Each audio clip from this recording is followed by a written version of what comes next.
Queridos irmãos e irmãs, uma alegria ter uma manhã como essa para adorarmos juntos, pensarmos nas coisas lá do céu. Quando cantamos uma canção como esta última que cantamos, tenho certeza que cada um de nós renova, de certa forma, a esperança, renova, de certa forma, e da forma mais importante, a razão de vivermos, a razão de estarmos aqui. Que fé é essa? O que nos aconteceu a ponto de nós podermos cantar assim só em Jesus, não é? Que decisão mais significativa foi essa? Eu quero louvar a Deus por isso, pela fé que Deus lhe deu e meditar num texto da palavra de Deus que está na carta de Paulo aos Coríntios, a primeira carta de Paulo aos Coríntios, no capítulo 1. Os versículos são do 18 ao 25. 1 aos Coríntios 1, 18 a 25. Nós pregamos em série, então essa é parte da série de 1 Coríntios, 1 aos Coríntios.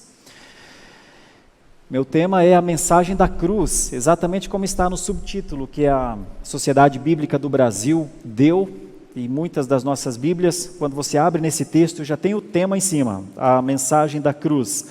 O título, a mensagem da cruz, não é algo que está originalmente na Bíblia, mas é uma forma que a Sociedade Bíblica do Brasil tem de ajudar a gente a ter uma ideia do que o texto está falando. E eu vou falar exatamente sobre isso nessa manhã. Está escrito assim: certamente a palavra da cruz é loucura para os que se perdem, mas para nós que somos salvos, poder de Deus. Pois está escrito: destruirei a sabedoria dos sábios e aniquilarei a inteligência dos instruídos. Onde está o sábio? Onde o escriba? Onde o inquiridor deste século? Porventura não tornou Deus louca a sabedoria do mundo? Visto como, na sabedoria de Deus, o mundo não o conheceu por sua própria sabedoria, aprove a Deus salvar os que creem pela loucura da pregação. Porque tantos os judeus pedem sinais, como os gregos buscam sabedoria. Mas nós pregamos a Cristo crucificado, escândalo para os judeus e loucura para os gentios. Mas para os que foram chamados, tanto judeus como gregos, pregamos a Cristo, poder de Deus e sabedoria de Deus. Porque a loucura de Deus é mais sábia do que os homens, e a fraqueza de Deus é mais forte do que os homens. Queridos irmãos e irmãs, a começar pelas nossas crianças, vamos conversar um pouquinho? Quero pedir que as crianças façam uma ilustração, um desenho, na folha de papel que elas sempre rabiscam, desenham.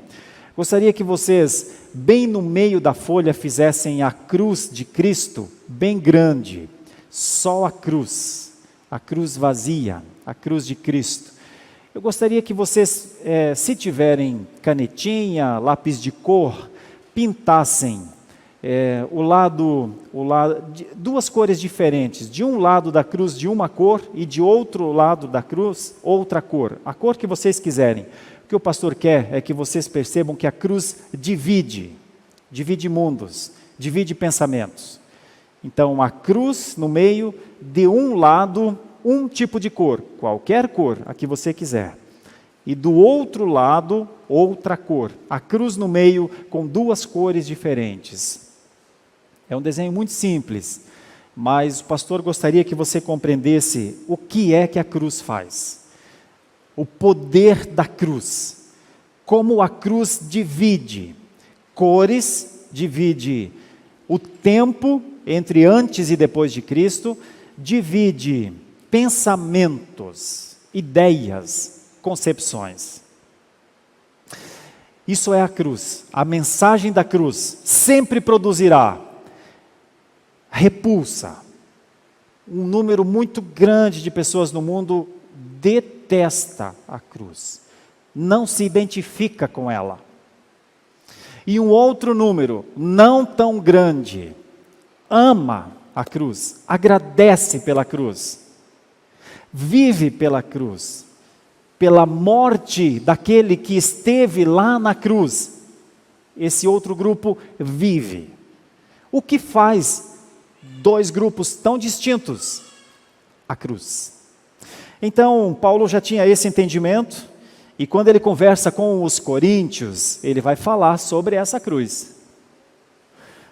Se eu dissesse para você, olha, é um prazer encontrar você, homem da cruz, mulher da cruz, o que você sentiria?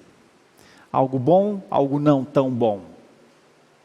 Certamente para muitos é uma das coisas mais difíceis a identificação com a cruz. Mas para outros é alguma coisa tão primorosa, tão deleitosa. O que a cruz tem que gera essa divisão?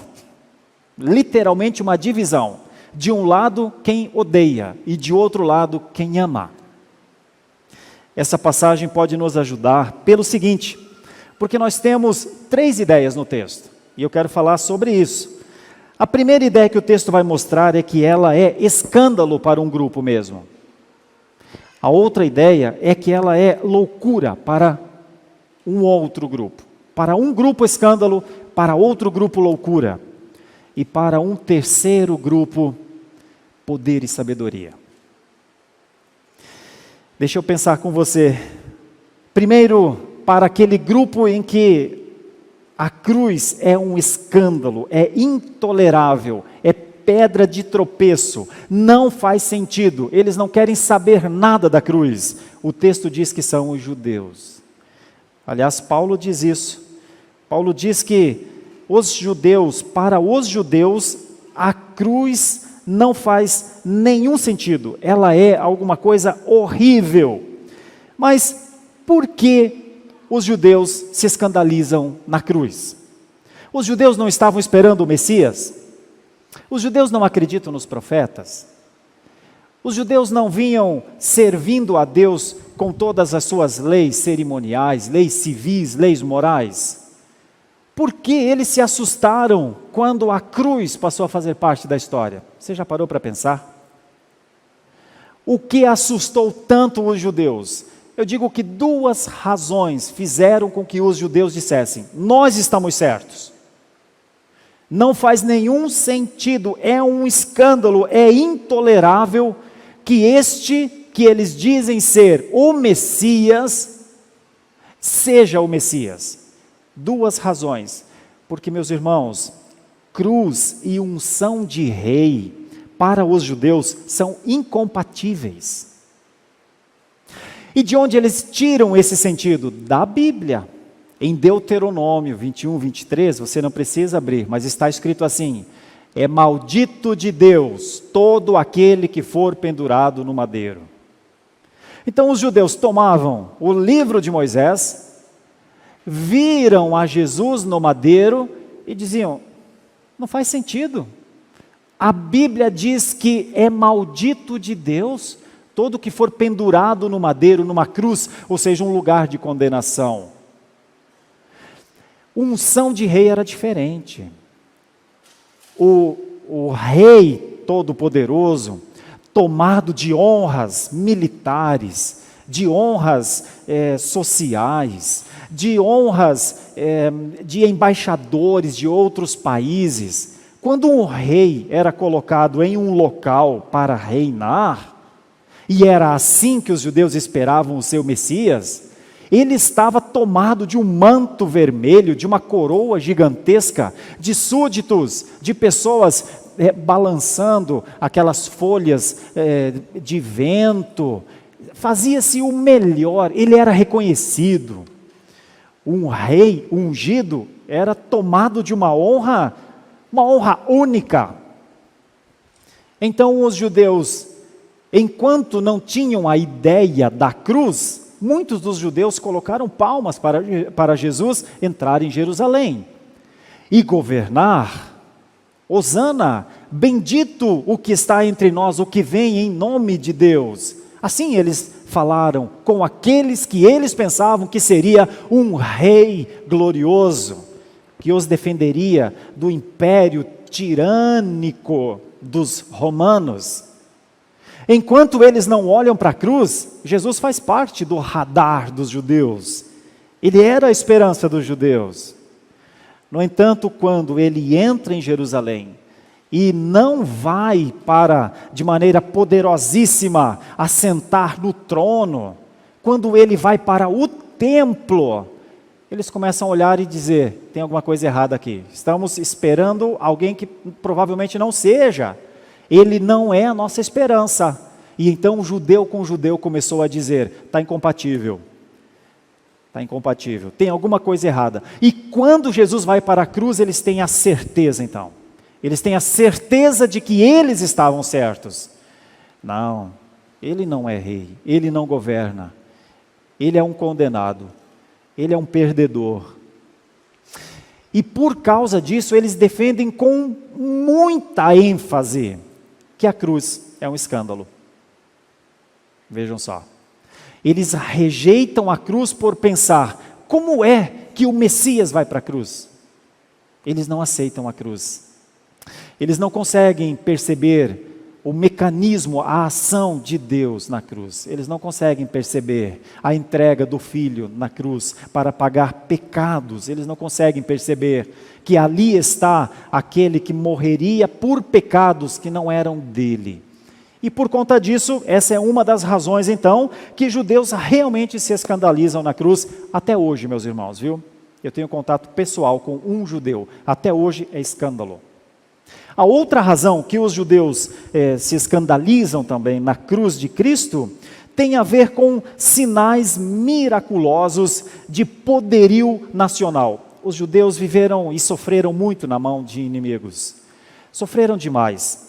Sofreram tanto, mas tanto, que em alguns momentos cometeram erros. Inclusive o texto parece nos mostrar, no comecinho, no versículo 19, quando diz assim, destruirei a sabedoria dos sábios e aniquilarei a inteligência dos instruídos. E Paulo usa o texto de Isaías, tem um contexto aqui. O contexto é que havia um rei chamado Ezequias, e ele sabia que os assírios eram um povo dominador. Eles estavam vindo para dominar aquela região. E então Ezequias faz alianças, busca apoio do Egito e de outras nações não tão poderosas, mas que estão ali para defender. Acontece que ninguém segura Senaqueribe. E o que Deus está querendo dizer com isso é que todas as vezes que o povo de Deus tenta encontrar solução para os seus problemas fora da cruz, todas as vezes que o povo de Deus tenta encontrar solução para os pecados que ele comete, querendo fazer coisas boas por conta dos pecados que ele comete, todas as vezes que o povo de Deus tenta de alguma forma solucionar áreas difíceis da sua vida, não sendo a única dependência de Deus, ele erra. E foi isso que aconteceu com Ezequias. Foi isso que aconteceu com o povo de Deus. Eles erraram, eles tinham que depender de Deus, somente de Deus. Eles tinham de se arrepender dos seus pecados, ou seja, não era continuar cometendo os seus pecados e chamar uma nação forte para defender-se de Senaqueribe e dos assírios. Isso não resolveria o problema deles. Não era encontrar força para se defender dos inimigos, era buscar o Deus que poderia lhes proteger, o único Deus que havia lhes trazido até ali. Mas o povo de Deus não compreendia isso. E é isso, então, que Paulo vai dizer aos coríntios. Vai dizer, olha, a cruz é uma loucura para os judeus, a cruz, ela não representa uma expectativa dos judeus, mas os judeus precisarão um dia compreender que toda a tentativa de sabedoria deles deu em nada, desde os tempos do Antigo Testamento. Eles esperavam sinais poderosos contra os romanos, que não vieram, nenhum veio. Aliás, uma das maneiras, inclusive, de Jesus justificar por que ele não combateria com os romanos, foi dizendo, o meu reino não é deste mundo, eu não vim para este reino, eu não tenho trono para me assentar aqui, o meu reino está nos céus. Então, esse é o primeiro aspecto desse texto. Se um dia você quiser ter clareza sobre por que é que os judeus rejeitaram a cruz, provavelmente essas duas razões podem lhe ajudar. Primeiro, eles não conseguem acreditar que o Filho de Deus, que o Messias, pararia numa cruz. E depois eles não conseguem compreender que o Messias não tenha sinais poderosos de libertação. Isso são os judeus. E os gregos? Olhando para o texto, porque o texto diz que os judeus pedem esses sinais e os gregos buscam sabedoria. O que é a sabedoria que os gregos queriam em Jesus e que parece que eles não encontraram? O texto parece nos mostrar também mais duas razões. Primeiro, nós temos que entender como os gregos pensavam. Os gregos, em relação aos seus deuses, eles diziam que os seus deuses, eles tinham uma coisa chamada apatheia. Nós não temos essa palavra na língua portuguesa, mas temos uma palavra muito semelhante, que é apatia. Apatia, você sabe o que é. É como se fosse estar parado, sem nenhum movimento. Esse é o contexto de apatia para nós. Mas o termo grego apatheia era sem qualquer sentimento. Então, para os gregos, os deuses do Olimpo, os deuses do Panteão, os deuses e as deusas gregas, eles tinham uma coisa, ou melhor, eles não tinham uma coisa: sentimento. Eles eram acima do sentimento, porque os gregos entendiam que sentimento fazia parte da fraqueza humana. Então, o que é que eles veem em Jesus? Compaixão, amor ao perdido, disposição para caminhar uma milha com o errante, uma condolência intensa ao ver uma mãe perder um filho, ao ver alguém doente, um pai chorando a quase morte de um filho, o centurião, e eles olham para aquilo e falam: esse é um Deus contaminado pelos homens. Se Ele é Deus, Ele é um Deus fraco. Se Ele é Deus, Ele tem sentimentos.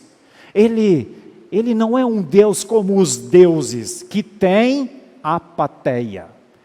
Então os gregos estão olhando e falando: isso aqui está mais para homem, isso aqui não tem a ver com Deus, não. Toda a mitologia grega fez ou desenvolveu um conceito de um Deus assim, de um Deus sem sentimentos, de um Deus racional, razão, sabedoria, lógica intensa. Isso para os gregos significava Deus. Então os gregos olham para Jesus e não conseguem ver no pensamento deles uma outra palavra que é conhecida de todos nós, e às vezes até nome de pessoa: Sofia. Sofia, na língua grega, quer dizer sabedoria. Eles começam a pensar: é filho de um carpinteiro.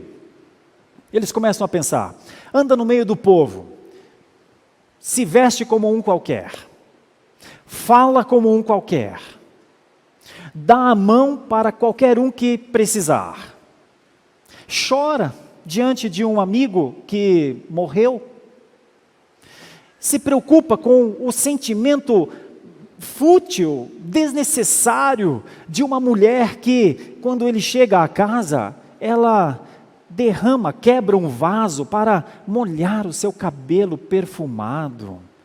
Que Deus é esse? Então os gregos também não conseguem aceitar a cruz. É loucura, não faz sentido, não cabe na razão do grego. Notem duas coisas, dois motivos até aqui para a rejeição da cruz de Cristo. Os judeus estão apegados ao nacionalismo. Ele não é rei para nos defender. Ele não é o nosso Messias. Os gregos dizem: ele se mistura com as pessoas. Ele não se separa das pessoas. Ele não vive pela razão. É um Deus muito emotivo, se for para estes que creem, não para nós. Pronto, nós já temos dois grupos que não toleram, não aceitam a cruz. Agora a gente vai pensar então no terceiro grupo. Eu sei que você não está nem entre o primeiro grupo e nem entre o segundo grupo. Eu sei que não. Você não viria a uma igreja num domingo pela manhã para ouvir a palavra de Deus, imaginando que a cruz fosse um escândalo ou uma loucura. Você não tem as razões, nem dos gregos e nem dos judeus, eu sei. Eu sei que você está no terceiro grupo. Agora nós precisamos entender esse terceiro grupo. Se nós não somos nem judeus, e se nós não somos nem gregos, então Paulo nos chama de nós. Veja como o texto mostra isso. Certamente a palavra da cruz é loucura para os que se perdem, aí Paulo inclui você no texto bíblico, mas para nós que somos salvos, e aí usa uma frase, poder de Deus. Ele vai usar o termo poder de Deus no versículo 18, ele vai usar o termo sabedoria de Deus no versículo 21, e ele vai usar os dois juntos, poder de Deus e sabedoria de Deus, no versículo 24. Nós nos separamos mesmo, fomos separados na verdade, meus irmãos. A cruz dividiu a nossa história. A cruz dividiu o nosso status. O que antes éramos inimigos para Deus, agora somos filhos adotados. O que antes a cruz, o sacrifício de Jesus era para nós algo sem nenhuma importância, agora é algo vital. E era isso que, se judeus não compreendiam, gregos não compreendiam, a igreja de Corinto precisava compreender. A igreja de Corinto precisava viver por essa cruz. Ela precisaria pregar essa cruz. Ela precisaria amar a mensagem da cruz. Ela precisaria propagar a mensagem da cruz, ainda que fosse loucura para os judeus e insensatez para os gregos. Ainda que os judeus não considerassem um homem que morresse numa cruz um Messias, e ainda que os gregos considerassem alguém que não era dotado da maior escolástica possível, de retórica grega, um Deus.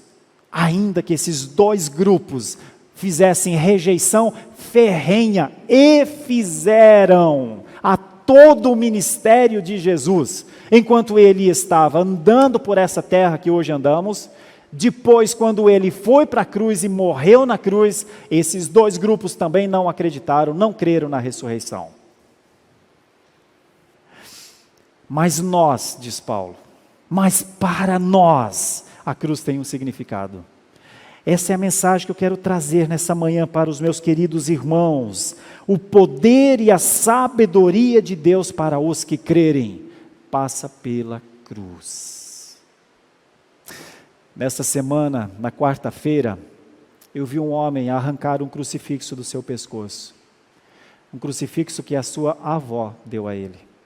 Ele tinha um apego muito grande àquilo. Mas o Espírito de Deus o ajudou a compreender que Jesus Cristo não está morto na cruz, não está mais na cruz. A cruz foi o estado da humilhação do Filho maravilhoso de Deus. A cruz foi o estágio mais horrendo, horroroso, horrível, humilhante para o Filho de Deus. A cruz foi o estágio mais baixo possível para alguém que não tinha pecado. Ele não ficou na cruz. E por ele não ter permanecido na cruz, ter vencido a cruz, começa a aparecer o poder de Deus. A cruz era um espetáculo de horror. Os soldados riram, os judeus disseram, está vendo? Os gregos falaram que Deus é esse, mas algumas pessoas ficaram ali, inclusive um soldado romano, como o presbítero Eli nos lembrou na aula de escola bíblica dominical, que depois pode ter sido o que tenha ajudado alguns evangelistas no relato do momento da cruz. Alguns olharam e disseram, é verdadeiramente o Filho de Deus. A terra precisou tremer, o sol escurecer, os mortos levantarem dos sepulcros. Foi preciso olhar para aquele corpo inerte naquela cruz. Foi preciso ouvir de sua boca, Pai, Pai, porque me desamparaste? Contudo não seja feita a minha vontade, sim a tua. Foi preciso sortes serem lançadas sobre a roupa que sobrou daquele homem. Foi preciso que um povo, milhares de pessoas olhassem para ele, sem saber o que estava acontecendo ali. Talvez alguns crendo que ainda de última hora alguma coisa muito grande pudesse acontecer ali, mas nada aconteceu. E findou-se o dia, e o seu corpo foi levado para o túmulo de José de Arimateia. E então isso começa a aparecer em termos de poder e de glória, quando o seu corpo não está mais no domingo pela manhã, quando as mulheres chegam. Elas ainda querem fazer um último cuidado, um último adereço, uma última honraria, mas o anjo diz: opa, erraram, perda de tempo. Como ele disse que ressuscitaria, ressuscitou. E então, a partir daí, toda a pregação sempre nos levará a compreender o que é o poder de Deus, da humilhação maior, da vergonha maior, o Filho de Deus, o Pai olhando para o Filho ali na cruz, com a sua cabeça caída sobre o ombro, com os pregos nas suas mãos, com o sangue correndo das mãos, com o sangue correndo dos pregos nos pés, esvaziando-se na agonia da vida, pagando um preço, pagando por uma mentira da humanidade, pagando por uma idolatria no coração, pagando por um egoísmo de vida, o gasto de 20, 30, 40 ou 50 anos vivendo para si mesmos. O pecado da não observância da fidelidade ao Senhor, pagando preço por preço na cruz. Judeus disseram: não é rei. Gregos disseram: não é Deus. Nós dizemos: é o meu Salvador. Quando alguém sabe que Ele é o seu Salvador, tira um crucifixo e joga fora. Não importa se foi a mãe que deu, não importa se foi a avó que deu, pega uma imagem e joga fora. Não importa se foi o pai, a mãe ou quem mais que tenha sido. Tudo o que permanece como oposição ao único e suficiente Salvador, o Filho de Deus, o Santo de Israel, o digno de receber toda a honra, toda a glória, o nome sobre todo nome, toda e qualquer ação que seja contra o poder e a sabedoria de Deus, nos colocam ou parecidos com judeus ou parecidos com gregos. Paulo estava muito preocupado com a igreja de Corinto. Era uma igreja difícil, irmãos. Certamente muito mais difícil do que a nossa.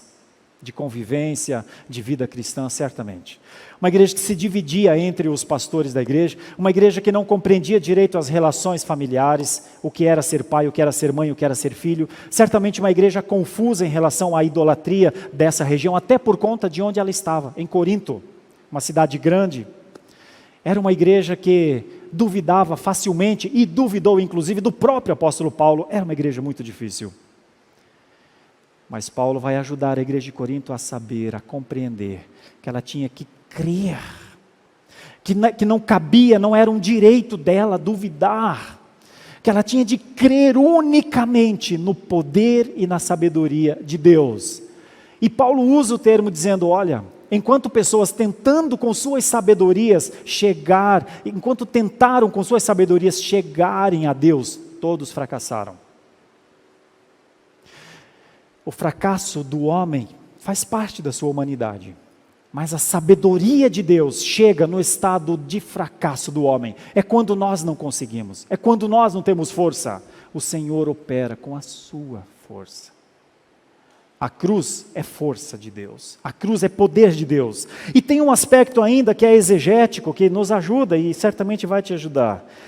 Quando no texto está escrito assim: nós pregamos Cristo crucificado.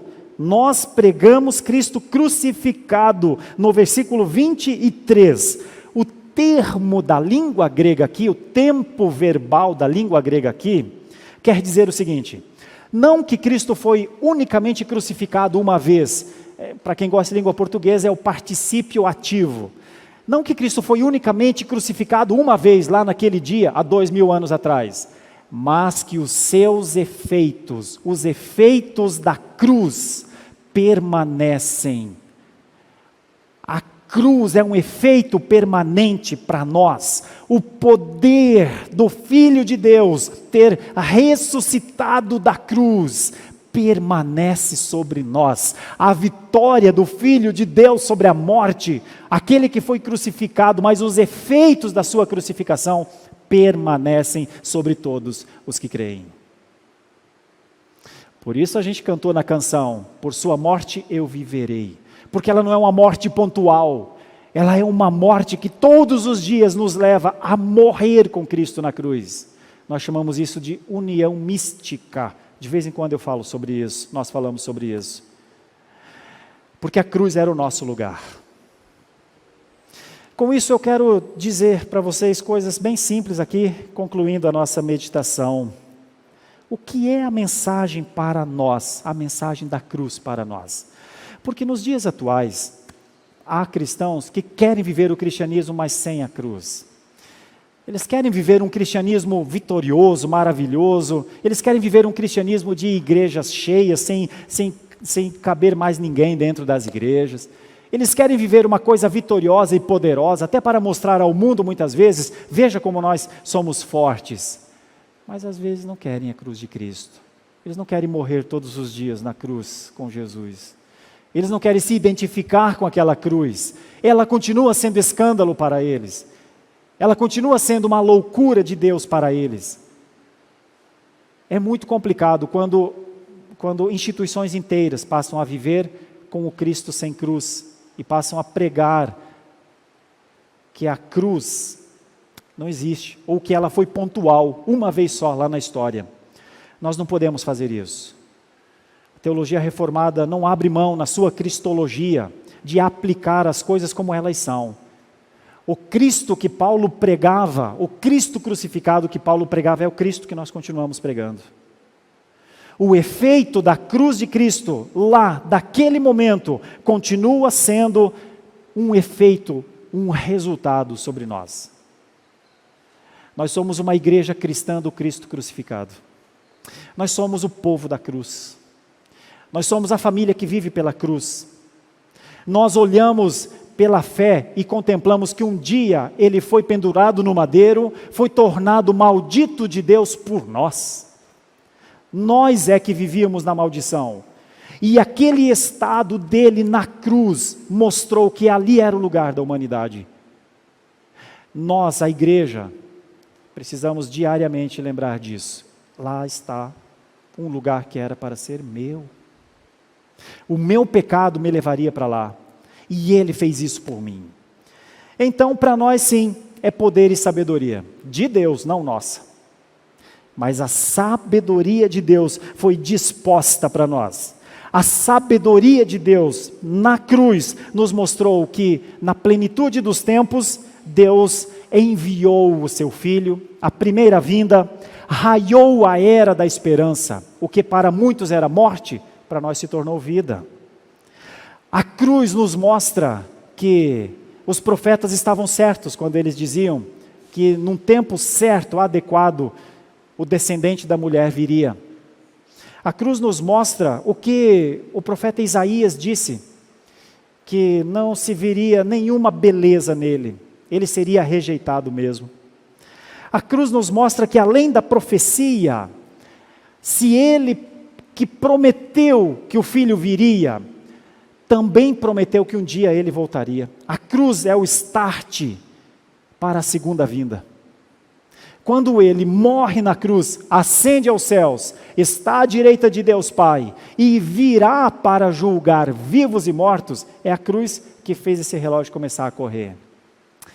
A cruz tem tantos significados, mas talvez um dos maiores significados é que a cruz faz um convite urgente ao arrependimento e ao recebimento do Espírito Santo para abrir o entendimento. Foi a cruz.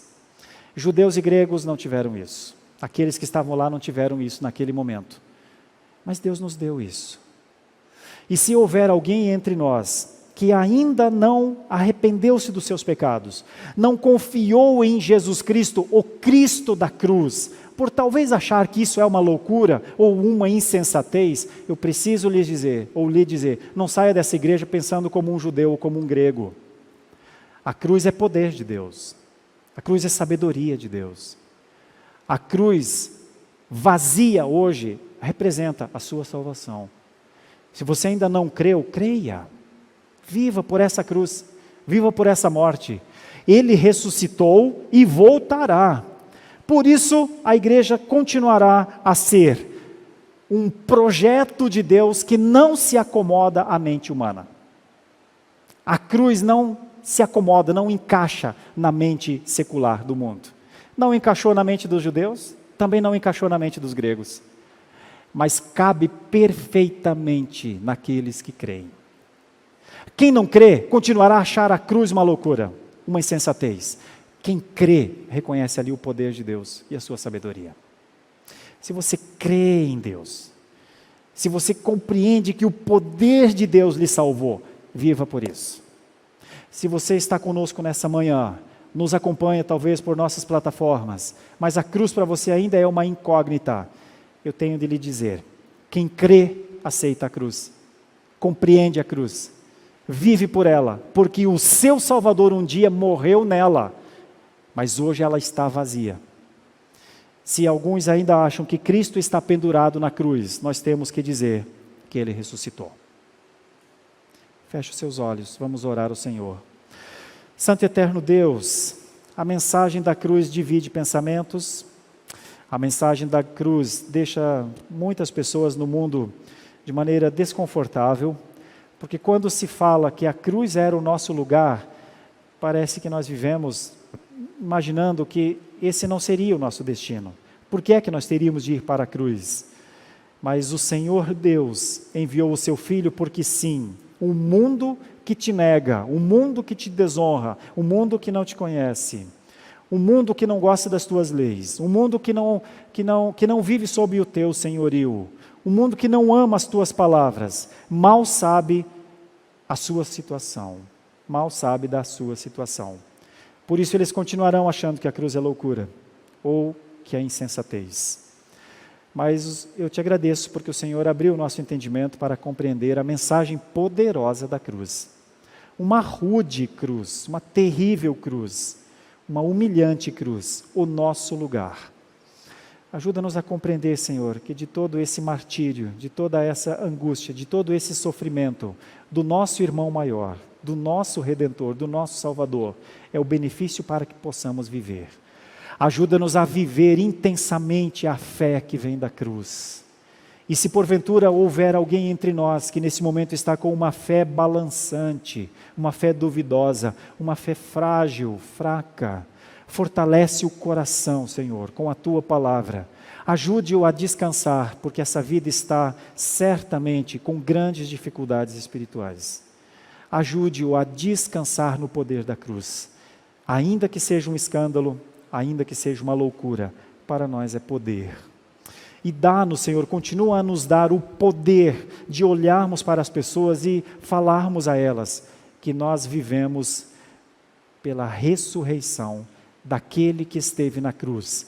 Quem sabe o Senhor nos deu o privilégio de vermos pessoas se desfazendo de ídolos e adorando unicamente aquele que venceu. Seja glorificado, vencedor Jesus, o Cordeiro que foi morto. Seja engrandecido, Senhor. Seja reconhecido por sua igreja, Senhor.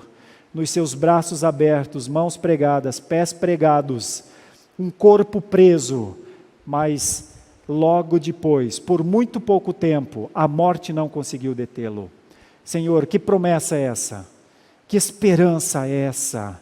De que um dia viveremos assim pelo poder e pela sabedoria de Deus.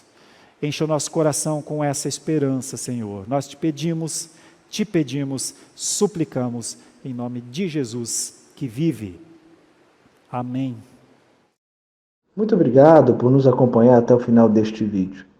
Para receber mais reflexões e ficar por dentro dos próximos conteúdos, te convidamos a seguir as nossas redes sociais que estão na descrição. Alguns vídeos aparecerão na tela caso queira continuar nos assistindo. Abraço e até a próxima.